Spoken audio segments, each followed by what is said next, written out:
你这拿的什么呀，奶奶？我这是瑜伽垫儿。瑜伽垫儿。您今年是多大岁数啊？我今年79。哎呦，差1岁80。差点80，练瑜伽。你带我去看看养老院里的瑜伽班。看看大家都来了。哎呀，就看着这边练瑜伽的都是阿姨或者奶奶，但是有一位男士，咱们来看一看这个爷爷是什么感觉。爷爷，我看这个班级里全是女士，就你一个男士，是不是啊？哎，但是我们教练是男的。教练是男的。这瑜伽对男的实际上是特色。我的一个感觉，原来因为我肠胃不好，这肠子做过大手术，时不时的这个地方就堵，这个一堵的要是轻了，我这一天不吃饭不喝水，要是觉得不行了，就上医院，医院是3天不准吃饭不准喝水，让他慢慢缓解，还打着药。在这儿呢，他老师他那瑜伽用那种呼吸，吸气，呼气，一会儿，他一般都是10个来回，不到10个来回，肚子咕咕噜。我说这到底是凑巧啊，还是这个管用？我想着下回再堵了试试。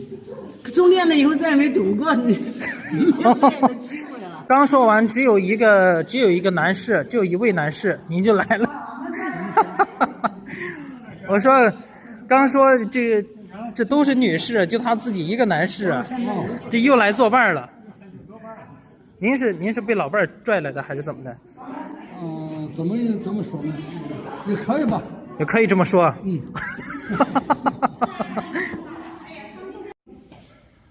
好啦，准备开始了。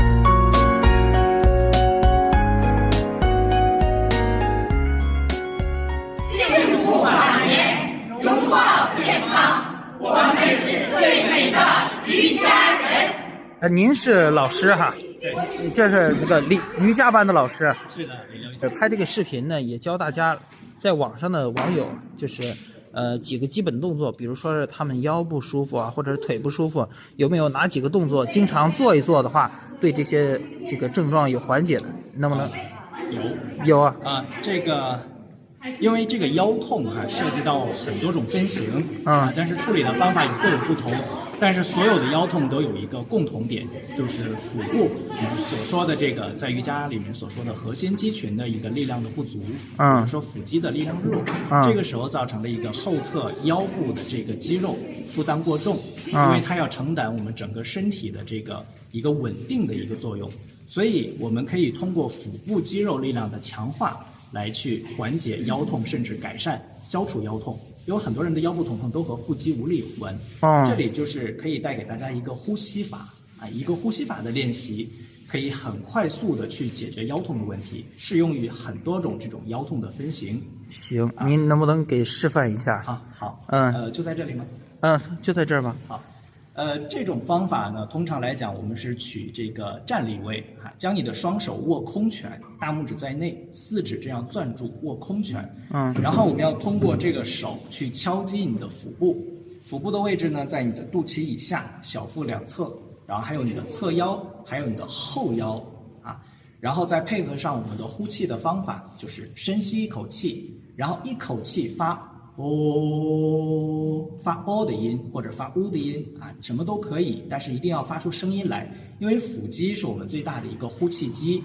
通过呼气的方式呢，去激活腹部核心力量的收缩，强化这里的力量，就减轻了腰部的压力这个方法其实是特别快速的，现在给大家演示一下。好，双手握空拳，好，准备好，然后吸气。哦。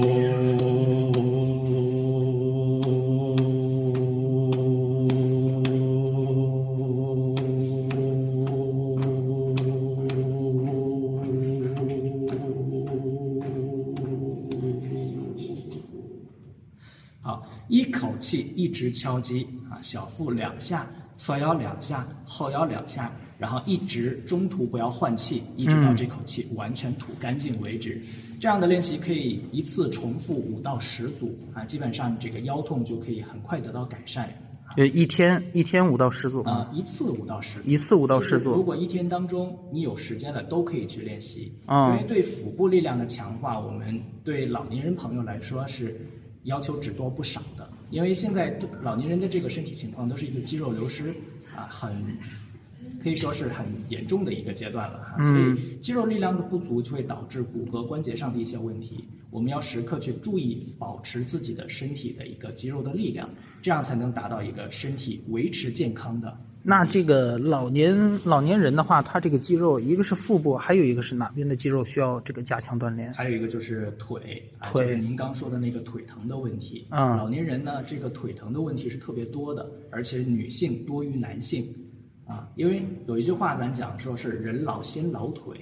关于腿部的这个强化练习呢，首先有一个要求，就是尽量在无负重的状态下，因为这个可能到年纪之后，这个膝关节都已经出现了一些疼痛的问题了，我们要尽量去避免对你的膝关节再一次加大损伤。所以我们会在无负重的状态下，在仰卧，其实在床上大家都可以很好的去练习这个动作，很简单，我现在也给大家演示一下。可以演示，来。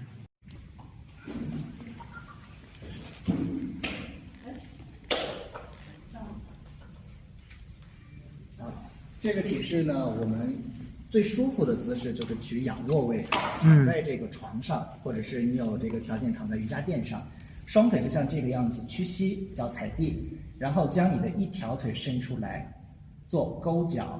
勾脚哈，对，勾脚，看在这里勾脚，注意你的脚尖、膝关节和髋关节、胫关节这几个点在一条线上，然后一条腿伸直，保持15秒钟或者是30秒钟，根据你自己的这个身体的受力情况然后在这里去均匀的做呼吸，鼻吸口呼，去感觉你的腿在慢慢的发热、颤抖，加强腿部肌肉的力量。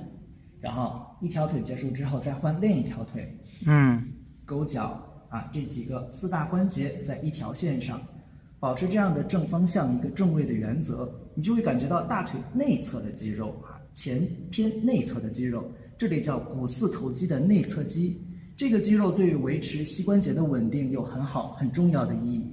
所以通过这样的悬垂腿练习，加强大腿肌肉的力量，就可以减轻膝关节他们承受的这个疼痛或者是关节不灵活的问题。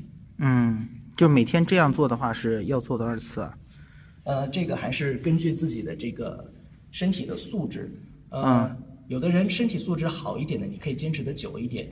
通常来讲，我们一次是5到10组，一组可能你能坚持这个10个呼吸或者是5个呼吸。通常来讲，我们计时呢是按照呼吸来的，深呼吸是不是？对，深呼吸。然后每一次呢，尽量坚持到你感觉到腿在微微发抖这是一个比较好的一个程度。然后你可以停下来，换另一条腿休息一下，然后再来这个样子。行，那不耽误你上课了。那个下次等网友的话，如果是再有什么咨询的如果说是他哪里不大合适什么的，我到时候再来找你请教。好吧，你们上课。